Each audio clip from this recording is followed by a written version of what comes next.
Hello everyone. Before we start, make sure to like and subscribe to the channel.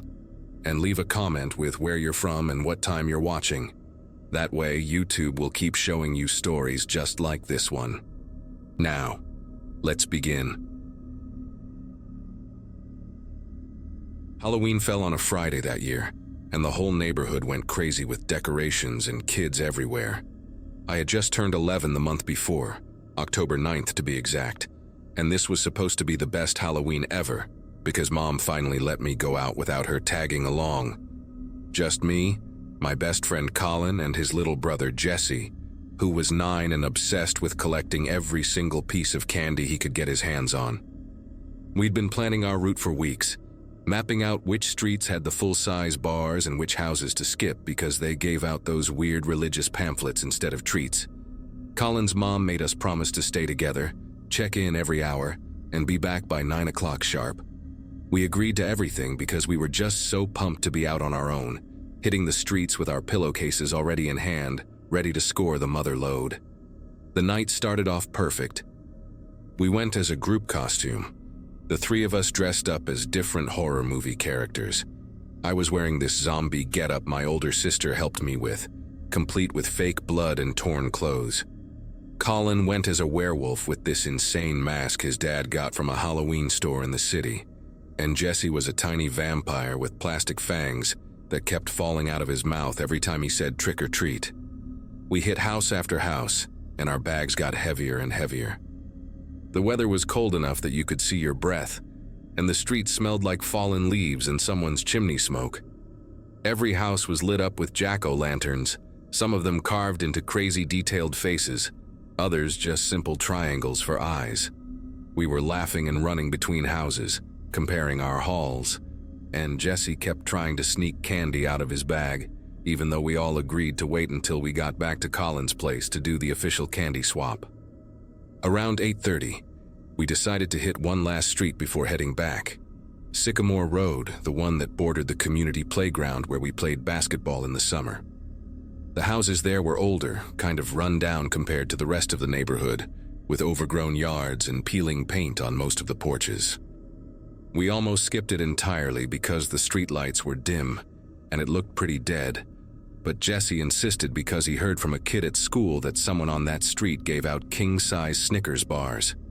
So we went, walking down the cracked sidewalk with our bags dragging behind us, already so full they were getting hard to carry.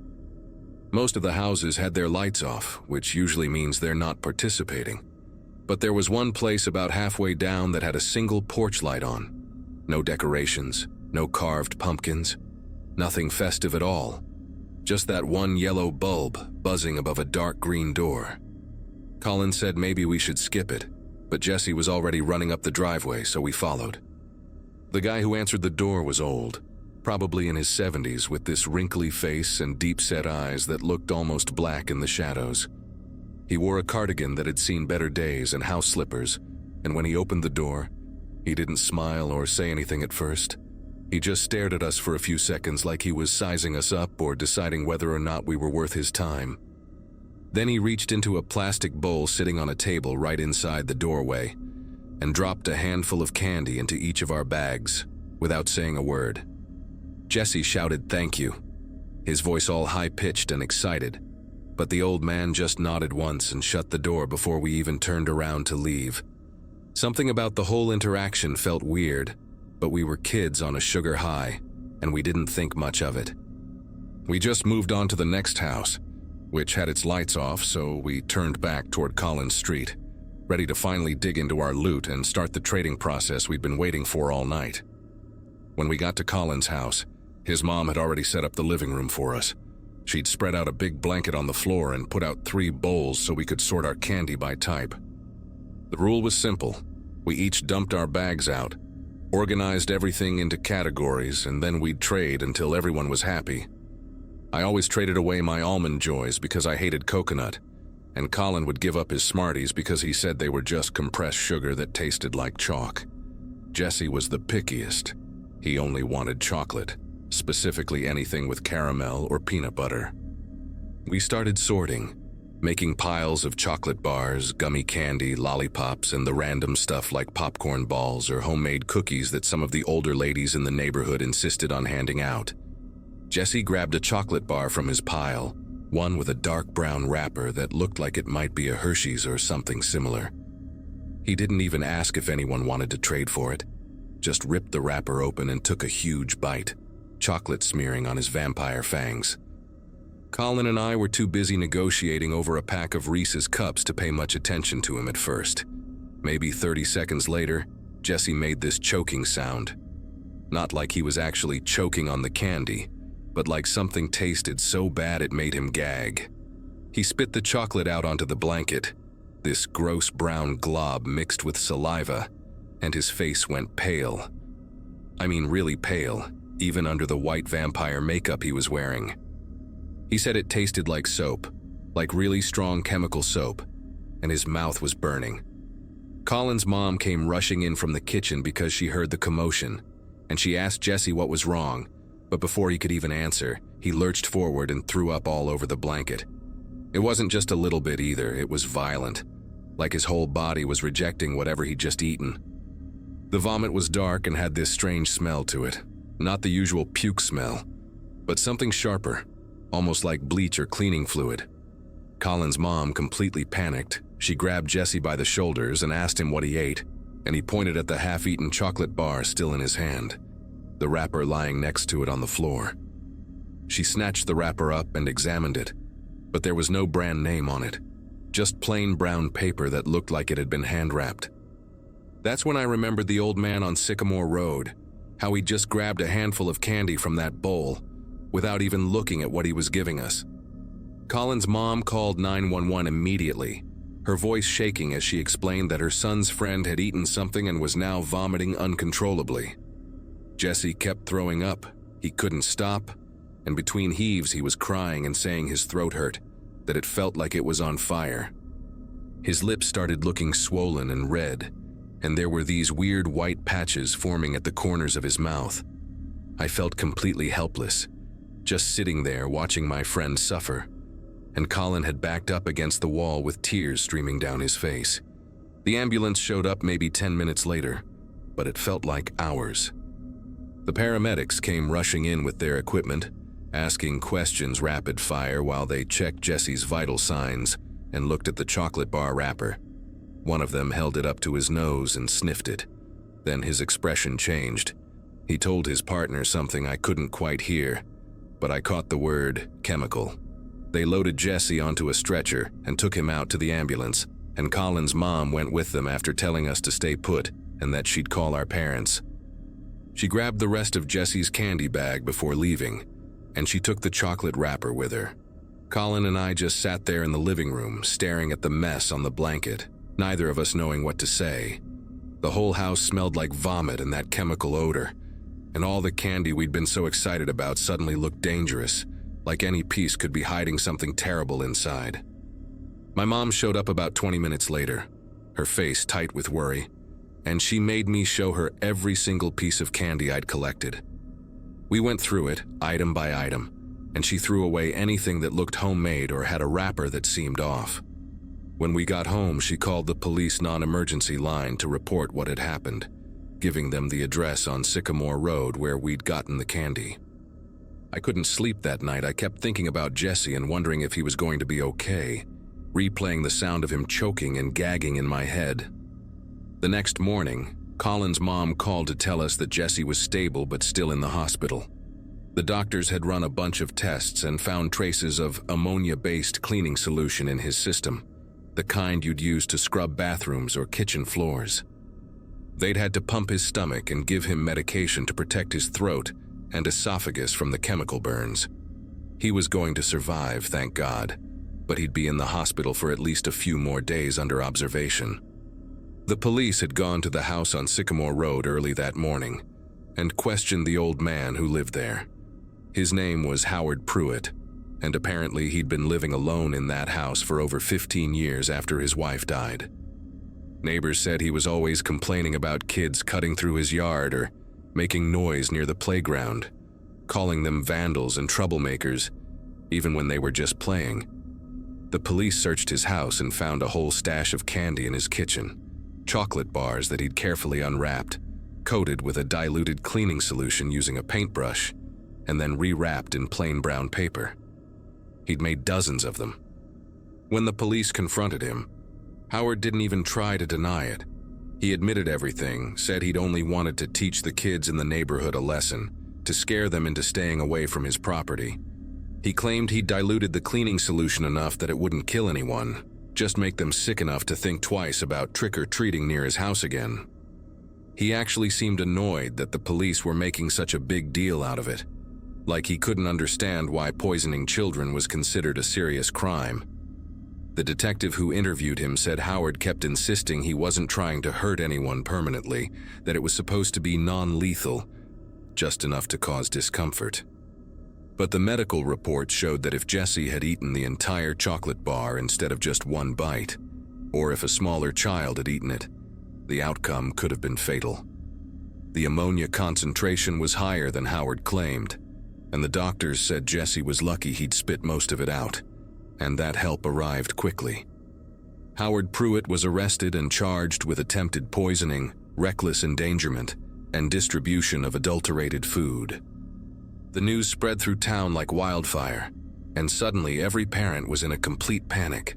Within days, the local news picked up the story, and it became this huge cautionary tale about Halloween safety.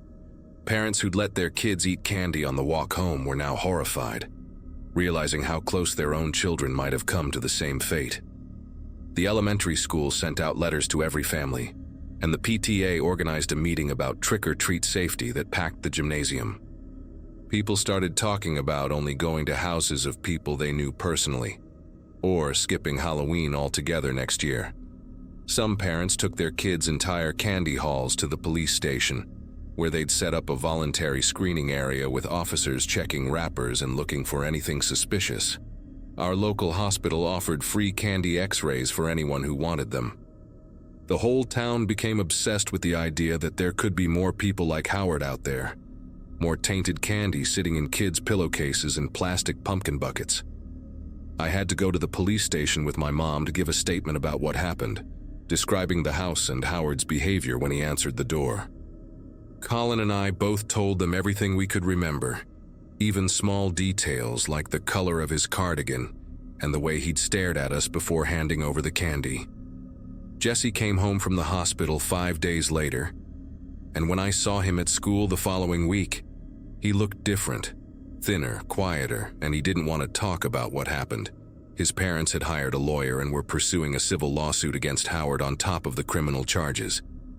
Howard Pruitt ended up pleading guilty to all charges in exchange for avoiding a trial, and the judge sentenced him to 6 years in prison plus probation.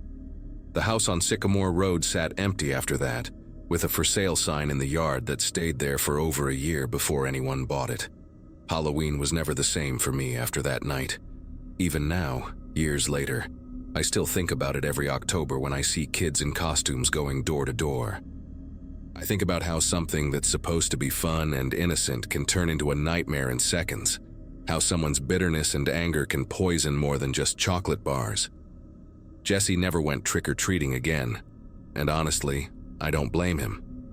That smell of chemicals mixed with vomit still hits me sometimes out of nowhere, and I'm right back in Colin's living room, watching my friend suffer because some old man decided that scaring children was an appropriate response to his loneliness and resentment. The whole experience taught me that monsters don't always look like the ones we dress up as for Halloween. Sometimes they're just regular people who've let their worst impulses win.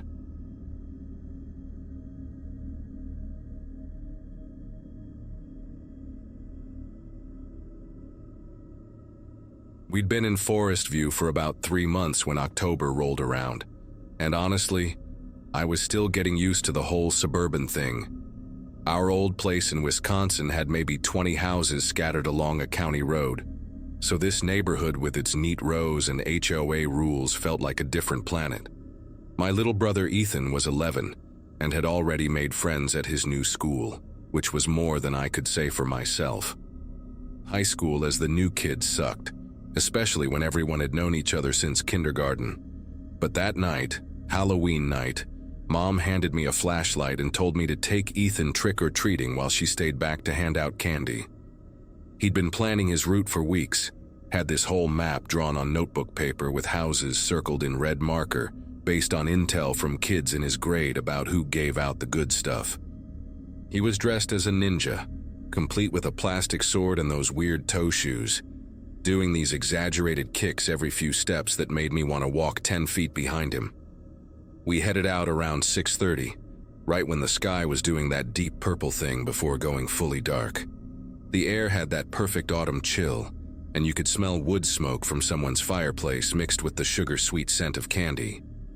Little kids in costumes were already swarming the sidewalks, parents trailing behind with flashlights and those orange pumpkin buckets.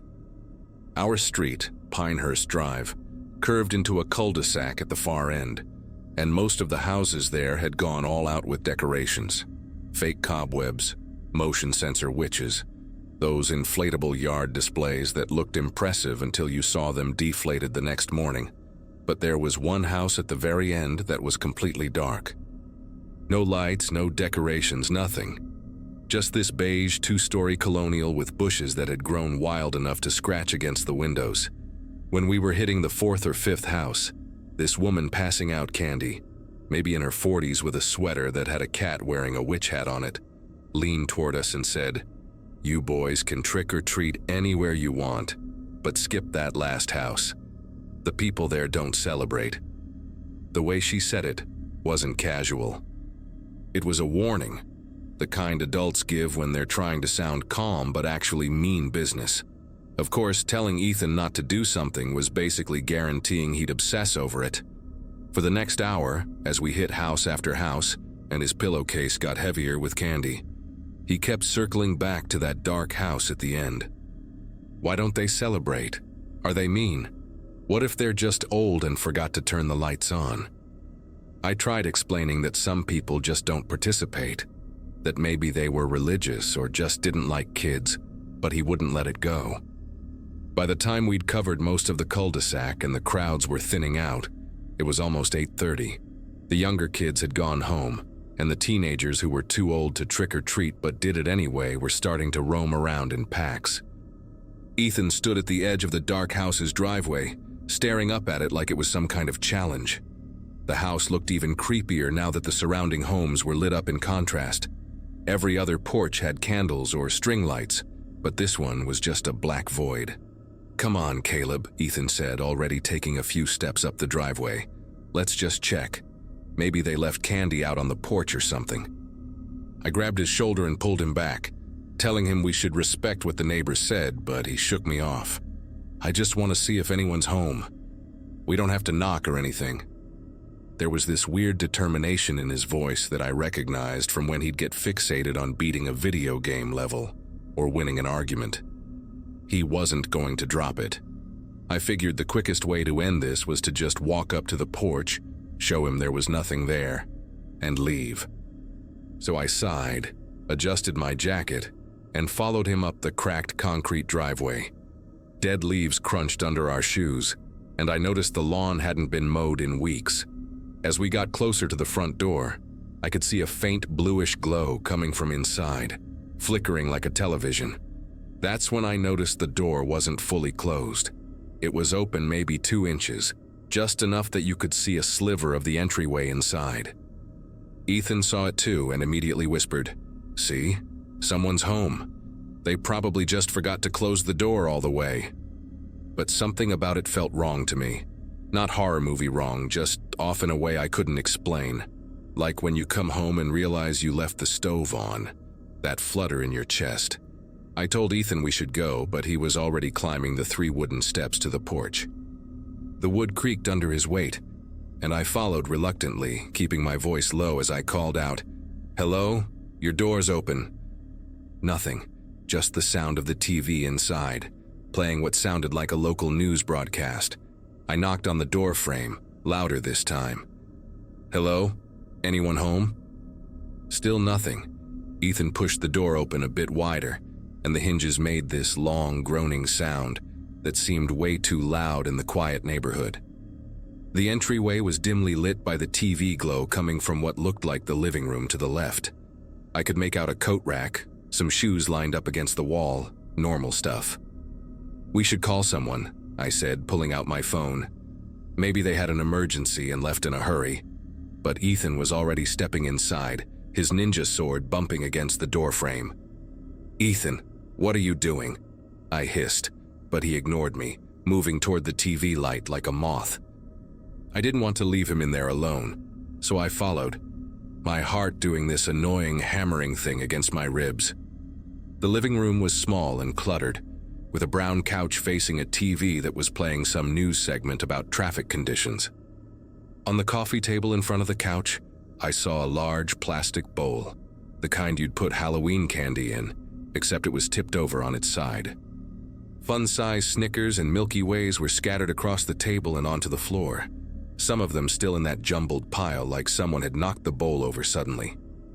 Next to the bowl was a cell phone, screen down, and the little LED light on the side was blinking red.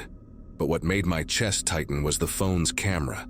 The one on the back was facing up and the screen, when I picked it up without thinking, showed a recording app.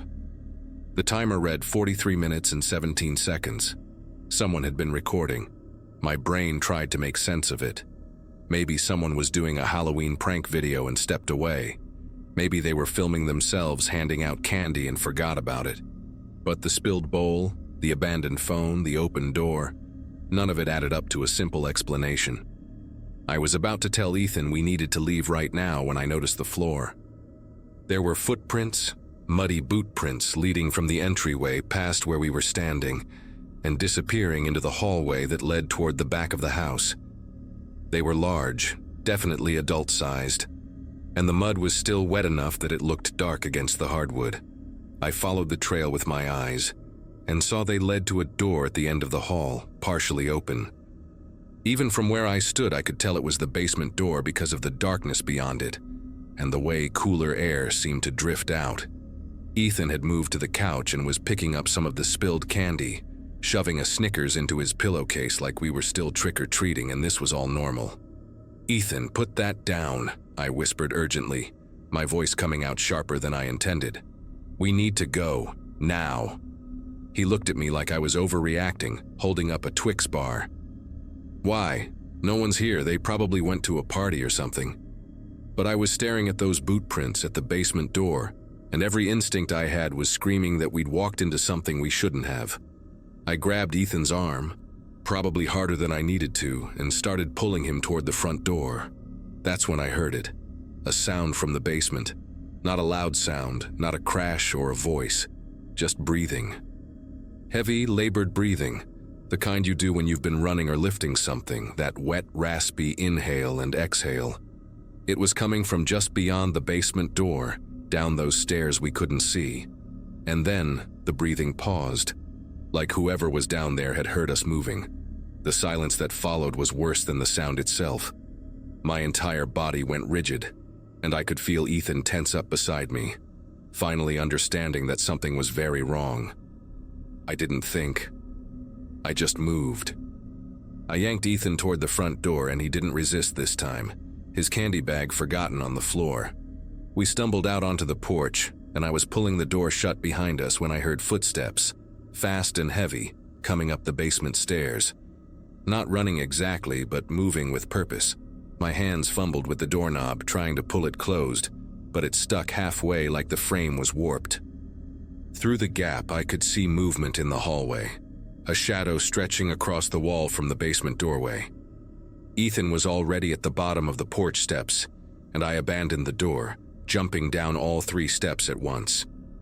We ran across the lawn, not bothering with the driveway, my shoes slipping on the wet grass. I didn't look back until we were under a streetlight 2 houses down, both of us gasping for air. When I finally turned around, the house looked exactly as it had before, dark and silent. The front door still hanging open. No one came out. No one appeared in the windows. It was like the whole thing had been swallowed back into the darkness.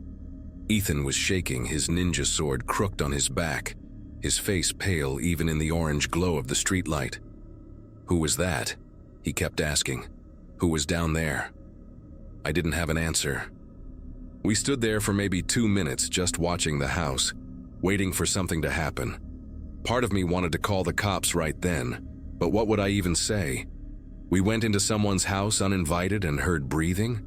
That we saw muddy footprints and a recording phone? It sounded insane even in my own head, and I was terrified we'd get in trouble for trespassing. But I also couldn't shake the image of that spilled candy bowl, the phone still recording, the way those footprints led down to the basement like someone had been dragged. Finally, I grabbed Ethan's hand, something I hadn't done since he was little, and we walked quickly back to our house. Mom was on the porch waving at some kids leaving, and when she saw us, she smiled and asked how the haul was. I told her it was fine, that we were tired and going inside.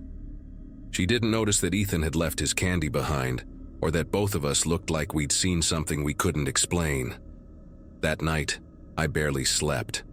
I kept replaying everything in my head, trying to convince myself we'd overreacted, that maybe it was just someone doing yard work in their basement who got startled when they heard us upstairs. But the spilled candy, the recording phone, the muddy prints, they didn't fit that story. Around 2 in the morning, I crept downstairs and looked out the living room window toward the cul-de-sac. I couldn't see the house from our angle, but I could see the glow of police lights, red and blue, flashing against the trees. My heart started pounding all over again. I wanted to wake up my parents to tell them everything, but I was paralyzed by the fear of admitting we'd gone inside. Instead, I went back to bed and lay there staring at the ceiling until the sun came up. The next morning, Ethan came into my room before school, his eyes red like he hadn't slept either. He didn't say anything, just sat on the edge of my bed. Finally, I told him we needed to tell someone, that whatever we'd walked into was serious. He nodded, and we went downstairs together to find Dad reading the newspaper at the kitchen table. Before I could say anything, Dad looked up and said, "Did you boys hear about the situation on Pinehurst last night?" My throat went dry. He folded the paper and continued. Apparently there was a break-in at one of the houses. The couple that lives there came home from dinner and found someone had been inside. Police were there for hours. I asked which house, even though I already knew. The one at the end, the Crawfords. Wife said she'd left a bowl of candy by the door before they left, and when they got back, it was knocked over, front door wide open. They think someone was trying to rob the place and got spooked when they came home. My mind raced. That meant we'd been in there while someone was still in the basement. The homeowners had come back while we were running away. The breathing we heard, the footsteps, that was the intruder. I felt sick. Dad kept talking, saying the police were asking neighbors if they saw anything suspicious, and I knew right then that we had to tell them. Ethan looked at me, waiting for me to make the decision. I took a breath and told Dad everything. The open door, the phone recording, the muddy prints, the breathing from the basement. He didn't yell or get mad. He just grabbed his keys and told us to get in the car. We drove to the police station, and I gave a statement to an officer who wrote everything down while nodding seriously. He said the phone recording was crucial evidence that whoever broke in might have accidentally activated it. They'd already dusted for prints and were checking security cameras from other houses. A few days later, they arrested someone, a guy from 2 towns over with a history of burglaries. He'd been hiding in the basement when the homeowners returned and fled through a back window after we left. The officer told my dad that if we hadn't spooked him by being in the house, he might have confronted the Crawfords directly when they came home, and things could have gone very differently. I don't know if that made me feel better or worse. We probably saved someone from getting hurt, but we also could have gotten hurt ourselves. Ethan and I don't really talk about it anymore, but every Halloween since then, when I see a house with no porch light, I keep walking. Some doors aren't meant to be opened even when they're already cracked.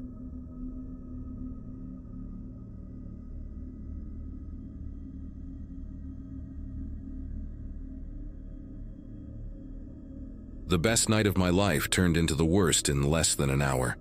My 13th birthday had come and gone that September of 2016, and with it came a new privilege, trick-or-treating without parents hovering behind us. Mom finally trusted me enough to go out with just my friends, as long as we stuck together and came home by 9. Our group had 5 people that year: me, Jason, my cousin Amanda, Brian from across the street, and Lucia, who lived 3 houses down. We'd spent the better part of October planning our route, circling houses on a hand-drawn map that gave out king-size candy bars, crossing out the ones that handed out pennies or toothbrushes. Jason was absolutely bouncing off the walls because his parents had been super controlling the year before, dragging him home at 7 while the rest of us kept going. They'd finally eased up and given him the same 9 o'clock curfew as everyone else. He kept going on and on about how we were going to clean out the entire neighborhood, stuff our pillowcases so full we'd need to make trips home to empty them. That feeling of independence, of being allowed to wander the streets on our own for the first time, made everything sharper and more exciting. None of us could have imagined that before the night ended, one of us would vanish, and the rest of us would carry that weight for the rest of our lives.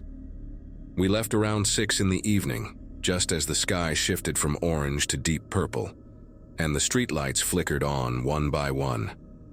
The air had that perfect autumn chill where you could see your breath but didn't need a heavy jacket yet. I dressed as a zombie with torn jeans and a shredded shirt, fake blood smeared all over my face and hands that my mom had helped apply. Jason wore this glow-in-the-dark skeleton costume that looked sick once it got dark enough. Amanda went as a witch with a pointy hat that kept falling off. Brian chose some anime character I didn't recognize, and Lucia had on a vampire cape that dragged on the ground and kept getting caught on things. We attacked the first few blocks with pure energy, racing from house to house, our bags getting heavier by the minute. Everyone was hyped, laughing about whose costume was better, comparing candy hauls, trading the gross stuff nobody wanted. Around 7:30, we hit Oakwood Avenue, this long residential street with huge oak trees that created these creepy shadows under the streetlights. Brian threw out the idea that we should split up to hit more houses before time ran out. Amanda and Lucia wanted to tackle the left side of the street, and Brian decided to run back to a house we'd missed a couple blocks earlier. That left Jason and me to handle the right side of Oakwood, with everyone planning to meet up at the stop sign on the corner in 20 minutes. It seemed like the most normal suggestion in the world, the kind of call you make without thinking it through. Jason and I worked our way down the street, hitting every house with its porch light on. We were making good time, joking around about how Brian's costume looked like a rejected comic book character, rating each house's decorations on a scale of 1 to 10. Some people went all out with fake graveyards and motion sensor zombies, while others just stuck a plastic pumpkin on their doorstep and called it a day. Around the 5th or 6th house, Jason's pillowcase ripped at the seam from all the weight, and he had to double it up inside another bag he'd brought as backup. He was grinning like crazy, showing me this massive Snickers bar someone had just given him. We had maybe 3 more houses to go before we'd loop back to meet everyone else. That's when I noticed the fire truck parked on the side of the road, about halfway down the block. It wasn't running, no lights flashing or anything, just sitting there like someone had parked it and walked away. At first, I didn't think much of it because you see emergency vehicles around neighborhoods sometimes, especially on nights like that when there's so much activity. Jason noticed it too and made some joke about firefighters probably getting called out to rescue a cat from a tree or put out someone's decorations that caught fire. We kept moving, hit another house where the lady gave us homemade popcorn balls that looked questionable, and then Jason said he wanted to cross the street to check out this one house that had this insane haunted display with animatronic ghosts. I told him we should just finish our side first and then circle back, but he was already jogging across the road, his skeleton costume glowing bright in the darkness. I went to the next house on my side, rang the doorbell, waited for this old guy to drop candy in my bag, and when I turned around to see where Jason went, I saw him standing near the fire truck. There was a man next to him, tall, wearing full firefighter gear, the heavy coat and the helmet, everything.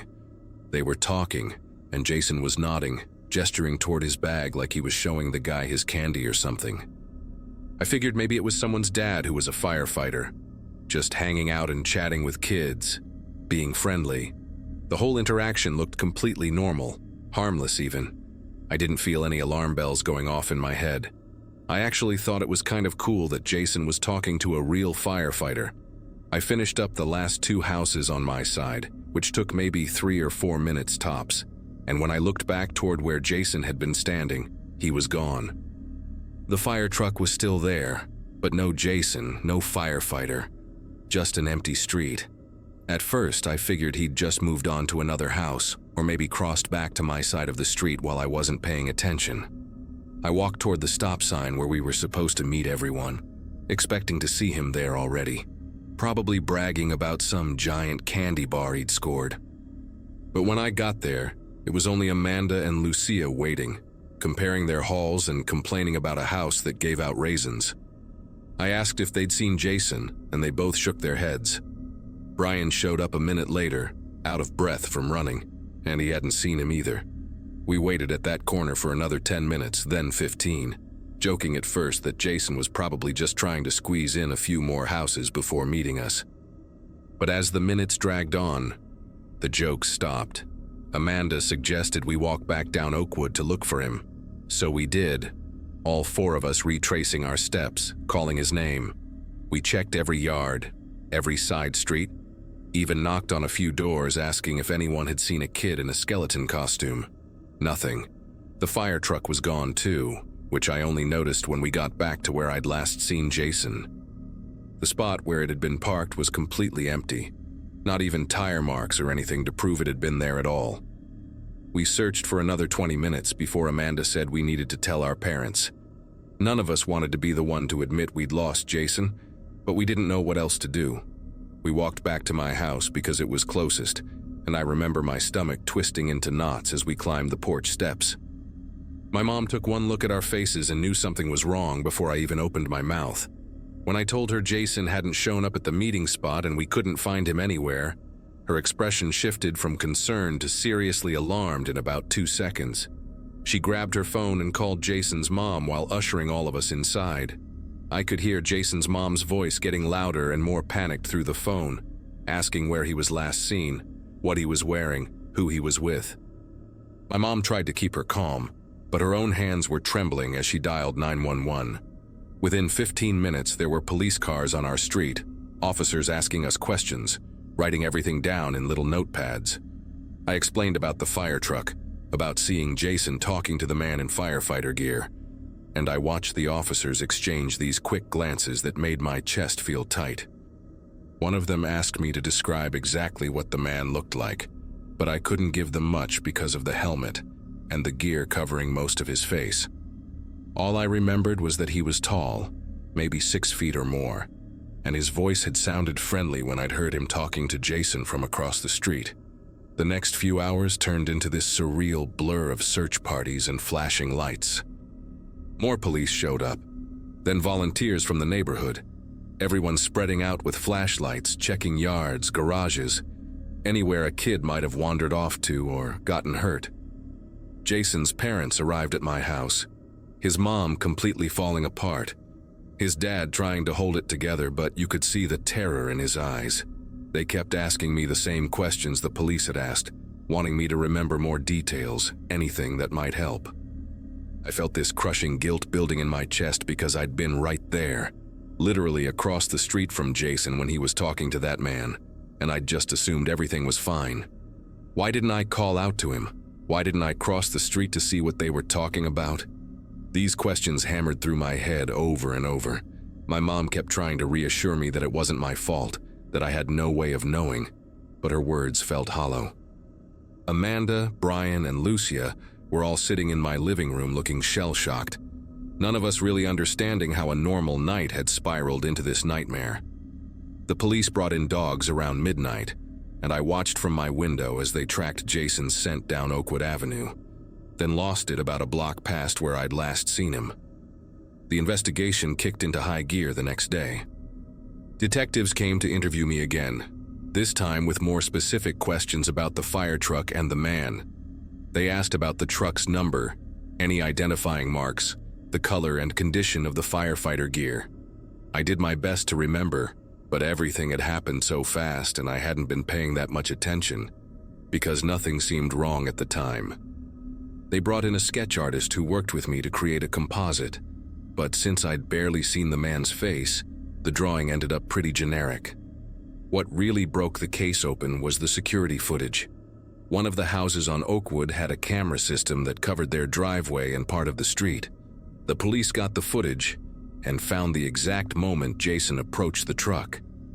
You could see him walking up, see the man step out and start talking to him, see Jason pointing at his candy bag and laughing. Then the man gestured toward the back of the truck, and Jason walked around to look at something. The camera angle didn't capture what happened next, but 30 seconds later, the truck pulled away from the curb and drove off. Jason wasn't visible anywhere in the frame. When the detectives showed the footage to the fire department, trying to identify which station the truck belonged to, they discovered something that made everyone's skin prickle with dread. The truck had the right markings and looked legitimate, but the number on the side belonged to a truck that had been decommissioned months earlier. That discovery shifted everything. This wasn't some tragic accident or a kid who'd wandered off and gotten lost. Someone had deliberately posed as a firefighter, using gear and a vehicle that looked official enough to fool everyone, including me. The police started pulling records, cross-referencing anyone with access to old fire department equipment, checking former employees, anyone who might have had reason to own or steal a decommissioned truck. It took them 3 days to identify a suspect. His name was Vincent Carr, a firefighter who'd been suspended from a department 2 towns over for behavioral issues and inappropriate conduct. He'd been fighting the suspension, claiming it was unfair, and had been living in some rundown rental property while the appeals process dragged on. When detectives went through social media and public records, they found he'd purchased firefighter gear from an online auction site and had been seen driving a truck matching the description around his neighborhood. They got a warrant and showed up at his place on a Friday morning, nearly a week after Jason disappeared. Carr wasn't home, but they searched the property anyway and found Jason's skeleton costume stuffed in a trash bag in the garage, along with maps of our neighborhood with certain streets circled in red marker. The manhunt intensified after that. Carr's face was all over the news, Amber Alerts going out across 3 states, tips flooding in from people who thought they'd seen him. I couldn't stop watching the coverage, this sick compulsion to know what was happening, even though every update made me feel worse. My parents tried to limit my exposure to it, but I'd sneak my phone under my covers at night and read every article, every comment thread, torturing myself with what-ifs and possibilities. Jason's parents held a press conference begging for information, his mom barely able to speak through her tears, and watching that destroyed me all over again. School became unbearable because everyone knew I was the last person to see Jason before he vanished. Some kids asked invasive questions, others avoided me entirely like I carried some kind of curse. Amanda stopped coming to school altogether for 2 weeks. Brian's parents pulled him out and enrolled him somewhere else. Lucia's family moved away before the year ended. Then, 11 days after Jason disappeared, a jogger found his backpack in a drainage ditch about 5 miles from our neighborhood, out near the industrial park where all the warehouses were. The backpack was still full of candy, every piece accounted for, his name written in Sharpie on the inside flap. Police combed the entire area with dogs and search teams, but they didn't find anything else. No other evidence, no sign of Jason, nothing that explained why the backpack had been dumped there specifically. Vincent Carr was finally arrested 3 weeks later in a motel outside Cleveland, over 200 miles away. He'd been moving around, paying cash for rooms, avoiding cameras, basically acting exactly like someone with something to hide. When they brought him in for questioning, he refused to talk without a lawyer, and even then, he wouldn't say a word about Jason. The evidence against him was solid enough for charges. The costume in his garage, the truck that matched witness descriptions, security footage showing him in our neighborhood that night, his own lack of alibi.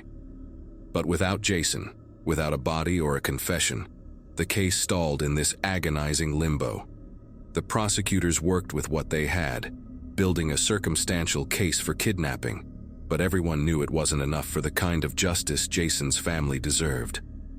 The trial happened about 1.5 years later, and I had to testify, had to sit in that courtroom and describe what I'd seen that night while Carr sat there in a suit, staring at nothing, showing zero emotion. The jury convicted him on multiple charges and he got 40 years, but he never admitted what he did with Jason. He never told anyone where to look, never showed a shred of remorse. Jason's parents were in court every single day, and when the verdict came down, they didn't even look relieved. How could they? Their son was still gone. The years since then have been strange. I'm in my early 20s now, graduated college, trying to build a normal life. But that night follows me everywhere. I can't go anywhere near Oakwood Avenue without feeling like I'm going to be sick. Every year when the end of October rolls around, I get this tight feeling in my chest that doesn't go away until November starts. I've been in therapy since I was 15, trying to work through the guilt, the constant replay of those moments when I could have done something different. Jason's case occasionally pops up on true crime shows or podcasts, and every time it does, I get messages from strangers asking for details, people who treat it like entertainment instead of the worst thing that ever happened to real people. His parents never stopped looking. They hired private investigators, followed up on every single tip no matter how far-fetched, kept his face on social media and missing person databases. About 6 months ago, there was a credible lead about remains found in a wooded area near where Carr used to live, and for a few awful days, everyone thought it might finally be closure. DNA testing ruled it out. So we're still here, still waiting, still hoping for an answer that might never come. I think about Jason all the time, wonder what kind of person he'd be now if that night had gone differently, if we'd just stayed together as a group like we were supposed to. That's the thing that haunts me most. How one simple decision, splitting up to cover more ground, to get more candy, cost someone their entire life.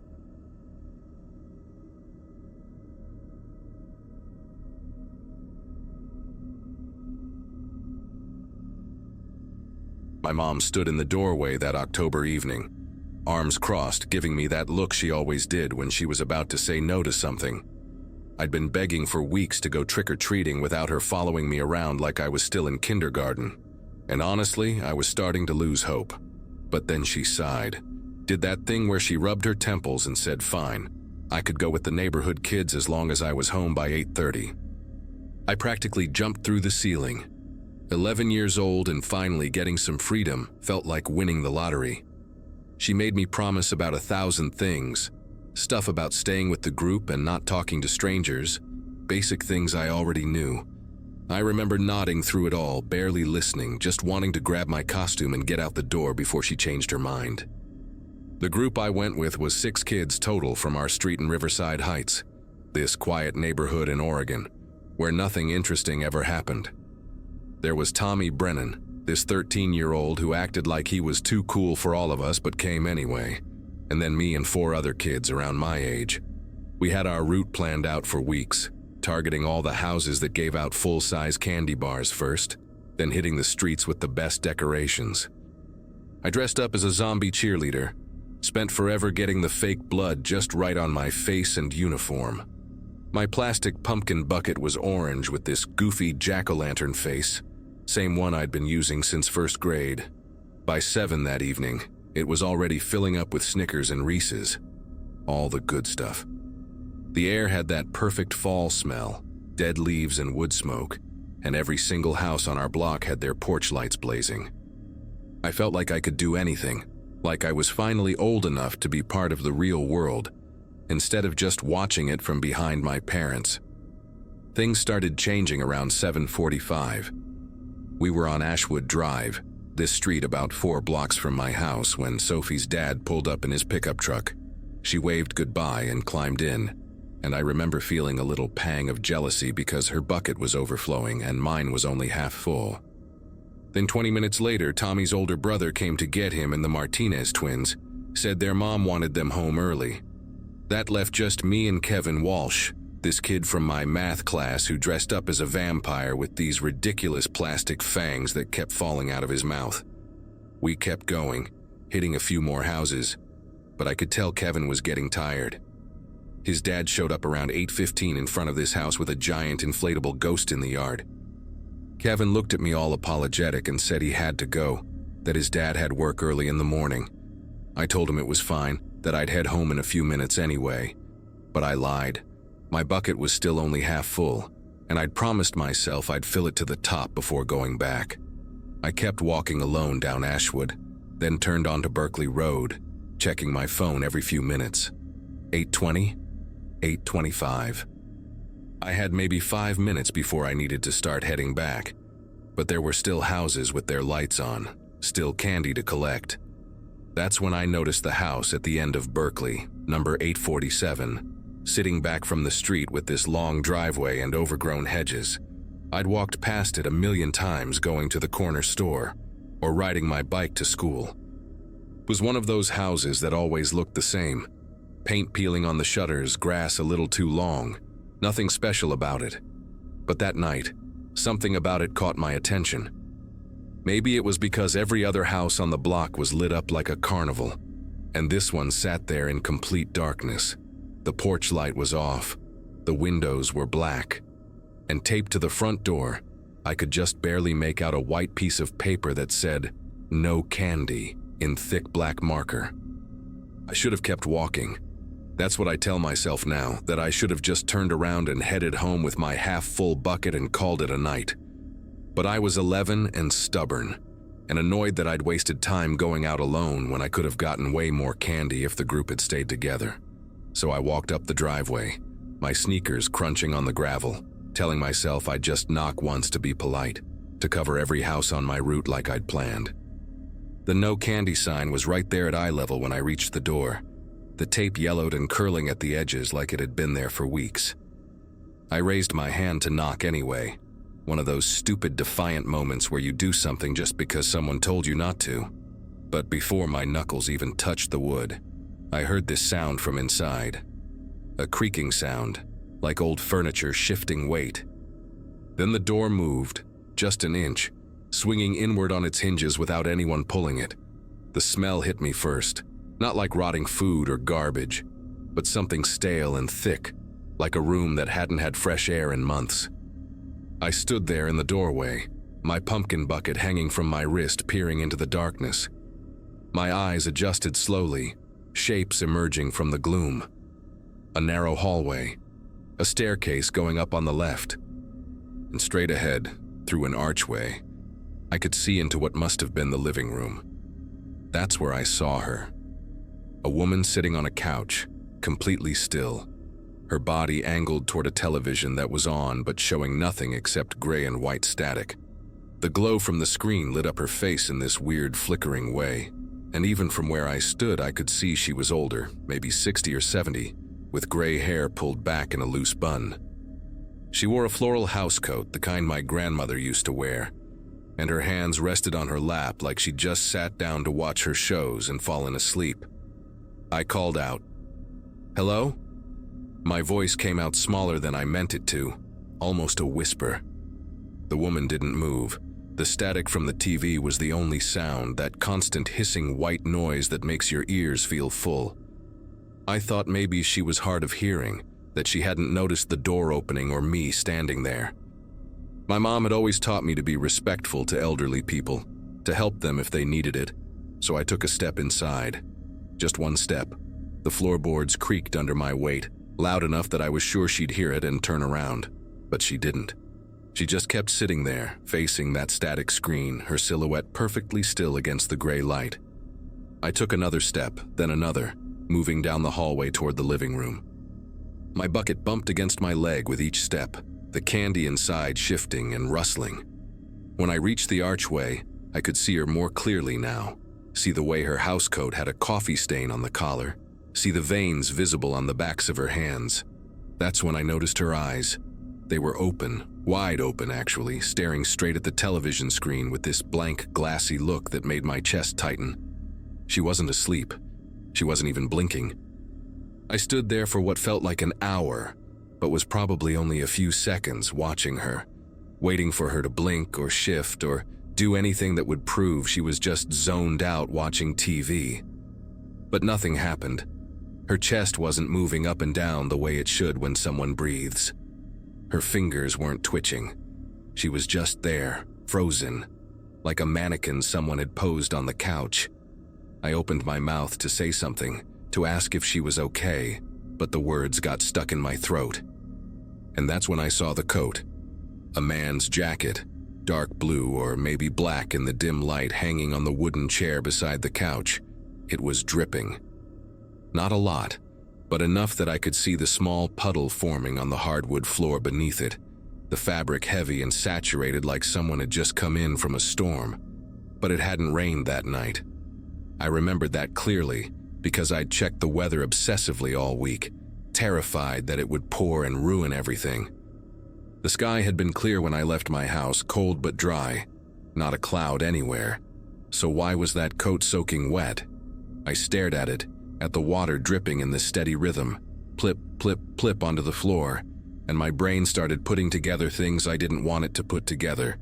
Someone else was in this house. Someone who'd just come in. Someone who'd hung up their wet coat and then what? Just left this woman sitting here like this? I took a step backward, my sneakers squeaking on the floor, and that tiny sound felt like a gunshot in the silence. My heart was pounding so hard I could hear it in my ears, louder than the static from the TV. I needed to leave. I needed to get out of there right now and call someone. Call my mom, call the police, call anyone. I turned toward the hallway, ready to run, and that's when I heard it. Footsteps. Heavy, deliberate footsteps coming from upstairs, right above my head. The ceiling creaked with each step, old wood groaning under weight, and I could track the movement as whoever it was walked across the second floor. They were heading toward the staircase, toward me, every muscle in my body locked up. I couldn't move, couldn't breathe, couldn't do anything except stand there clutching my stupid plastic pumpkin bucket and listening to those footsteps get closer. They reached the top of the stairs. I heard the first step creak as someone began descending, then the second step, the third. I could see the edge of the staircase from where I stood, could see the shadow stretching down the wall, growing longer with each step. My mind was screaming at me to move, to run out the front door that was still open behind me, but my legs wouldn't cooperate. It was like being in one of those nightmares where you try to run but your body won't listen. Then something broke through the paralysis. Survival instinct maybe, or just pure terror finally kicking my body into gear. I spun around and bolted for the door, my feet slipping on the hardwood floor before I found traction. The pumpkin bucket flew out of my hand, candy scattering everywhere, Snickers and Reese's bouncing across the floor like marbles. I didn't care. I ran harder than I'd ever run in my life, throwing myself through the open doorway and down the porch steps. I didn't look back. I just ran down that driveway, my zombie cheerleader costume ripping on a bush as I stumbled past it, fake blood smearing across my face as I wiped away tears I didn't even realize I was crying. When I hit the sidewalk, I kept running, past 3 houses, 4 houses, 5, until my lungs were burning and my legs felt like they were going to give out. Only then did I stop and turn around. The house sat there in the darkness, exactly like before. Door still open. No one following me, just that black rectangle of an entrance and silence. I pulled out my phone with shaking fingers and called my mom. She answered on the first ring, already annoyed that I was cutting it close to 8:30. But when she heard my voice, all choked up and scared, her tone changed instantly. I couldn't get the words out right at first, kept stumbling over them, trying to explain about the house and the woman and the wet coat and the footsteps. She told me to stay where I was, that she was coming to get me right now, and I stood there under a streetlight shaking like a leaf until I saw our car coming down the street. When I got in, she took one look at my face and knew something was really wrong. I told her everything while she drove straight to the police station, didn't even go home first. The officer at the desk looked skeptical at first, probably thought I was some kid making up stories after watching too many scary movies on Halloween, but my mom was insistent. She demanded they check on the woman, said her daughter wouldn't make something like this up. 2 patrol cars went to the house that night. My mom and I waited at the station for what felt like forever, sitting in those uncomfortable plastic chairs while I kept replaying everything in my head. When the officers came back, their faces were serious in a way that made my stomach hurt. The woman's name was Gloria Hendricks. She was 73 years old and lived alone after her husband passed away 5 years earlier. According to the officers, she died sometime that afternoon, probably a heart attack or stroke, just sitting there on her couch watching television. The medical examiner would confirm it later, but they were pretty sure she'd been gone for hours before I walked in. What scared me even more was what they found upstairs. Her nephew, Douglas Hendricks, had been staying with her for the past 2 weeks. The officers found him in the upstairs bathroom, passed out drunk in the bathtub, still wearing his work clothes that were soaked through, because he'd apparently tried to take a shower with all his clothes on and given up halfway through. That explained the wet coat downstairs and the footsteps I'd heard. The officers told us that Douglas had no idea his aunt had died. He'd come home from work around 6 that evening, already drunk, went straight upstairs without checking on her, and passed out in the tub. He never even noticed she was sitting there dead in the living room. When they woke him up and told him what happened, he completely broke down. They didn't charge him with anything because technically he hadn't done anything wrong, just failed to check on his elderly aunt when he came home too wasted to function. But the officers said if I hadn't gone into that house, if I hadn't called it in, Gloria might have sat there for days before anyone found her. Douglas was supposed to be taking care of her, but he was too deep in his own problems to notice hers. One of the officers, this woman with kind eyes and gray hair pulled back in a bun kind of like Gloria's, she knelt down in front of me and said, I did the right thing by calling for help, that I was very brave. I didn't feel brave. I felt sick and scared and guilty for some reason I couldn't explain. My mom drove us home in silence. When we pulled into our driveway, she turned off the car, but neither of us moved for a long time. Finally, she reached over and squeezed my hand and said that sometimes life puts us in situations we're not prepared for. Situations where we see things we're too young to understand. She said what I saw wasn't my fault, that I'd helped someone even though I didn't realize it at the time. But here's the thing that still messes me up when I think about it. If I'd gotten there 30 minutes earlier, if my friends hadn't left when they did, if I'd filled my bucket faster and gone home on time like I was supposed to, maybe I could have gotten help before Gloria died. Maybe she was still alive when I walked past that house earlier in the evening. Maybe she was sitting there having a heart attack, while I was 3 houses down collecting candy and laughing with my friends. I know that's not rational, that there was nothing I could have done, but that thought sits in my brain like a stone I can't shake loose. I never went trick-or-treating again after that night. Every year my parents would ask if I wanted to go, if I wanted to dress up and walk the neighborhood with friends, and every year I'd make up some excuse about being too old for it or having too much homework. The truth is, I couldn't walk down Berkeley Road anymore without seeing that open door, that flickering gray light from the television, Gloria sitting there with her eyes open and empty. The house got sold about 6 months later to a young couple with a baby. They painted it yellow and put in new windows and planted flowers in the front yard. It looks completely different now, cheerful and alive, but I still cross to the other side of the street when I have to walk past it. Some things change you in ways you can't undo. That night changed me. It taught me that terrible things can happen in the most ordinary places, that death doesn't announce itself with thunder and lightning. It just sits quietly on a couch waiting to be found. And it taught me that sometimes doing the right thing, calling for help, trying to wake someone up, doesn't change anything except the fact that you were there to witness it. I'm 24 now, and I still think about Gloria Hendricks sitting in that dark house. Still wonder if she knew what was happening to her in those final moments. Still hope that wherever she is, someone finally answered her door.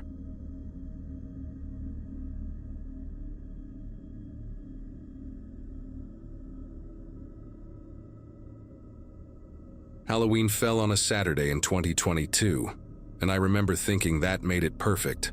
No school the next day meant nobody had an excuse to bail early. I was a junior at Westfield High, and honestly, most people my age had already aged out of trick-or-treating. But my friends and I had this tradition where we'd dress up ironically, hit the rich neighborhoods, and see who could collect the most candy. Childish? Maybe. But free candy is free candy. And it beat sitting at home watching horror movies we'd all seen a dozen times. That year I went as a zombie office worker, complete with a tie and briefcase splattered with fake blood. My buddies Jake and Austin were with me for the first couple hours, but around 9:30 they started getting texts from people at a party across town. They wanted to head out, said we'd already hit most of the good houses anyway. I told them to go ahead. There were still a few streets I wanted to check out, ones we hadn't covered yet, and I figured I had until 11 before my parents would start blowing up my phone. The neighborhood I grew up in, Meadowbrook, sits on the north side of Harrisburg, Pennsylvania. It's the kind of place where everyone knows everyone, where people leave their Christmas lights up until February and nobody bats an eye. The houses are a mix of colonials and split levels from the 70s, most with big front yards, and those old maple trees that turn the streets into tunnels of orange and red every October. Halloween always brought the neighborhood to life in this specific way. You'd see families you hadn't spotted in months, kids running in packs from house to house, parents trailing behind with flashlights and thermoses of coffee spiked with something stronger. But by the time Jake and Austin took off, things had started to wind down. Porch lights were clicking off one by one, and the groups of little kids in their store-bought costumes had mostly disappeared. I didn't mind, though. The quiet felt kind of nice after all the screaming and chaos earlier.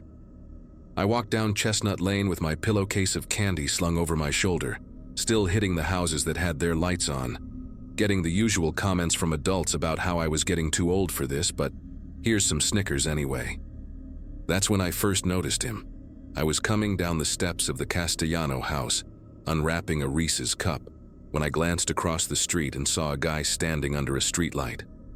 He wasn't doing anything, just standing there with his hands in the pockets of this dark jacket. No costume, no candy bag, no kids with him. At first I figured he was waiting for someone, maybe a parent whose kid was taking forever at a house or something. But there was nobody else around. The street had emptied out while I was at the door, and it was just me and this guy on opposite sides of the road. He was maybe 40 feet away, far enough that I couldn't make out his face clearly, but close enough that I could tell he was looking in my direction. Not staring exactly, but aware. I felt this little ping in my chest, that weird instinct that tells you someone's paying attention to you. I finished the Reese's, crumpled the wrapper, and kept walking toward the next house with a light on. When I got to the porch and glanced back, the guy had moved. He was further down the street now, still on the opposite side, still just standing there. I rang the doorbell and waited, trying to shake off the weird feeling creeping up my spine. An older woman answered, dropped some fun-size Milky Ways in my bag, and I thanked her and headed back down to the sidewalk. The man was still there. He'd moved again, repositioned himself so he was directly across from where I was now. That's when my brain started doing that thing where it tries to rationalize something that doesn't make sense. Maybe he lived on this street and was just out enjoying the holiday. Maybe he was checking on decorations or waiting for someone who was running late. Maybe I was being paranoid because it was Halloween and I'd watched too many slasher films. But then I walked to the next house, 3 doors down, and when I came back out, he'd moved again. Same distance, same side of the street, just keeping pace with me. He wasn't following exactly, wasn't walking behind me or anything obvious like that. He was mirroring me. Every time I moved, he adjusted his position to stay across from where I was. My heart started beating faster, that deep thud you feel in your ears when adrenaline kicks in. I told myself I was overreacting, that there was a perfectly normal explanation, but my hands were gripping the pillowcase tighter, and I was suddenly very aware of how empty the street had become. I decided to test it. Instead of going to the next house in line, I crossed to the other side of the street, heading toward a place with inflatable decorations still lit up in the yard. If this guy was just randomly walking around, he'd stay where he was or move in some other direction.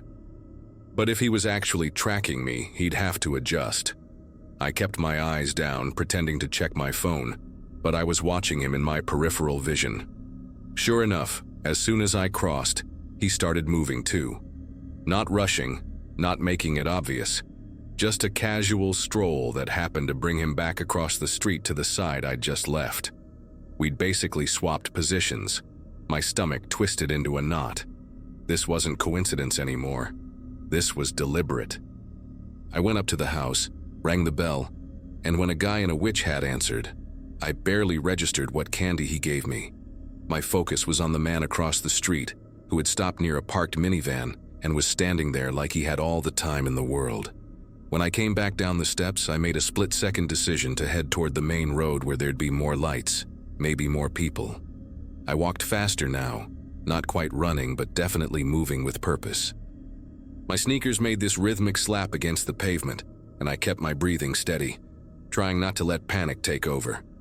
The main road was only 2 blocks away, and there was a gas station on the corner that'd definitely still be open.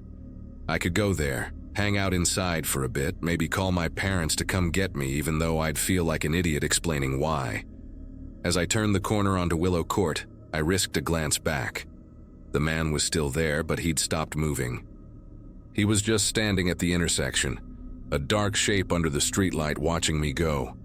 Relief flooded through me for about 3 seconds. Then I heard it. Footsteps. Not the shuffling, distant kind, but close. Deliberate. Someone walking at a steady pace behind me. I didn't want to turn around. Every instinct screamed at me to just keep walking, to not confirm what I already knew. But I couldn't help it. I looked back, and there he was. He'd crossed the street and was now following me directly, maybe 20 feet back. The casual pretense was gone. He wasn't trying to hide it anymore. My legs moved automatically, faster now, my pillowcase of candy bouncing against my hip. I thought about running, just full-on sprinting toward the main road, but some part of my brain worried that might trigger him to run too. As long as I was walking, he was walking. Maybe if I stayed calm, acted like I hadn't noticed, I could get somewhere safe before things escalated. The houses around me were mostly dark now, their porch lights off, Halloween officially over for their occupants. I thought about banging on someone's door, screaming for help. But what if nobody answered? What if it took too long and he caught up while I was standing there like an idiot? The gas station felt like the better option, somewhere public with cameras and people and bright fluorescent lights. I could see the glow of it in the distance, maybe 3 more minutes if I kept this pace. Behind me, the footsteps maintained their rhythm. Not faster, not slower. Just there. Constant. I pulled my phone out of my pocket, thinking I'd call someone, anyone, but my hands were shaking so badly I nearly dropped it. The screen lit up showing 10:17. Still had 43 minutes until curfew.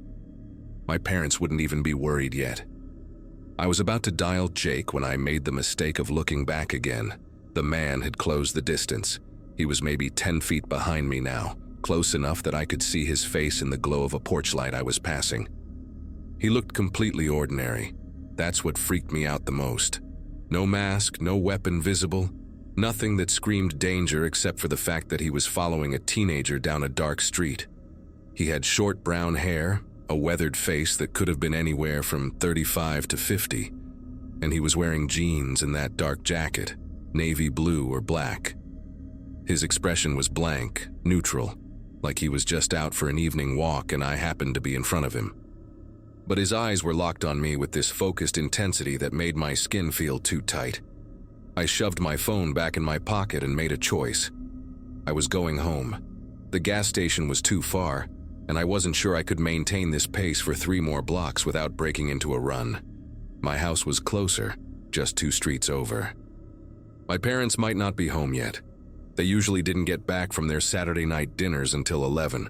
But at least I'd have walls and locks and I could call 911 if this guy tried to follow me inside. I turned right onto Grandview Drive, my street, walking as fast as I could without breaking into a jog. The footsteps behind me turned too. Of course they did. My house was the 7th one down, a tan split level with white shutters and a dogwood tree in the front yard that my dad was always threatening to cut down because it dropped too many leaves. As I got closer, my heart sank. Our porch light was on, the only one still lit on the entire block, which meant I'd forgotten to turn it off before I left. It also meant the house looked occupied when it wasn't. Every other house sat dark and buttoned up for the night, but mine glowed like a beacon. I glanced at the driveway as I approached.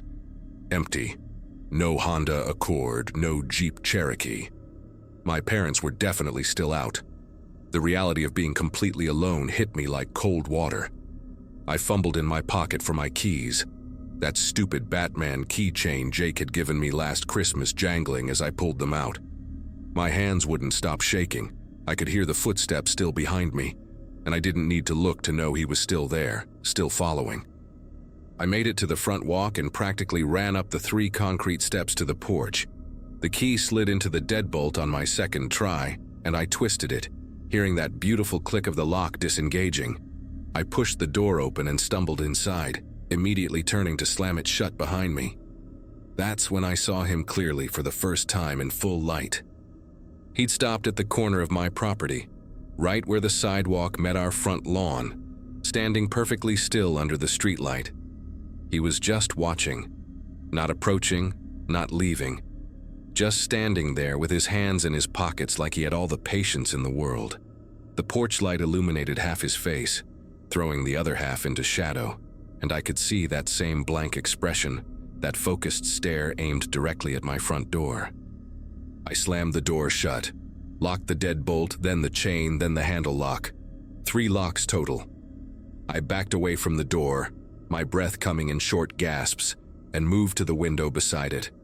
The curtain was already drawn, but I pulled back just the edge, just enough to peek out. He was still there, standing, waiting. I grabbed my phone and dialed 911 with trembling fingers. The dispatcher answered on the second ring, and I tried to explain what was happening, but my words came out jumbled and panicked. A man followed me home. He's outside right now. I'm alone. Please send someone. She was calm, professional, asked for my address and told me officers were on the way. She stayed on the line with me, asking questions I barely heard. Was he armed? I don't know. Did he threaten you? Not verbally, but he followed me for blocks. What's he doing now? Just standing there.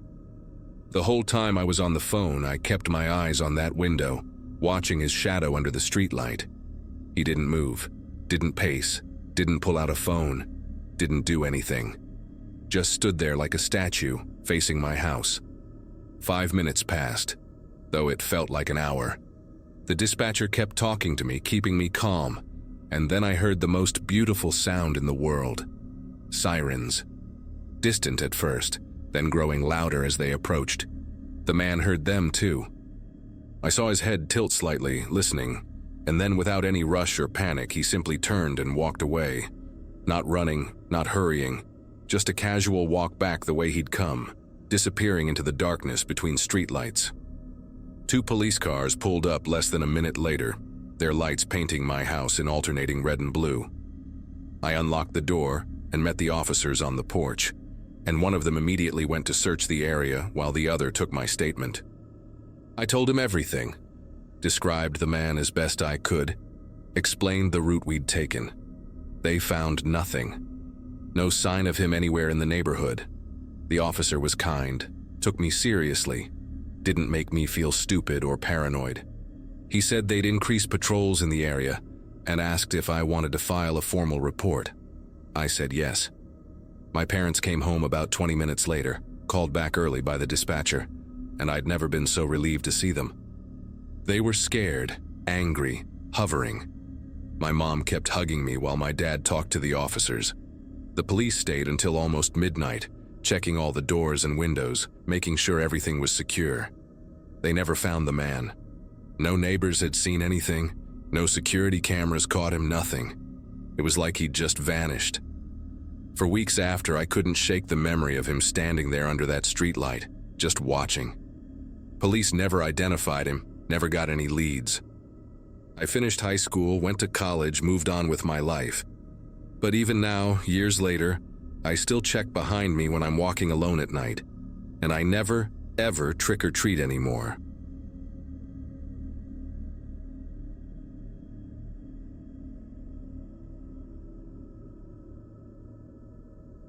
Me and my buddies had been planning the ultimate trick-or-treating vlog for weeks.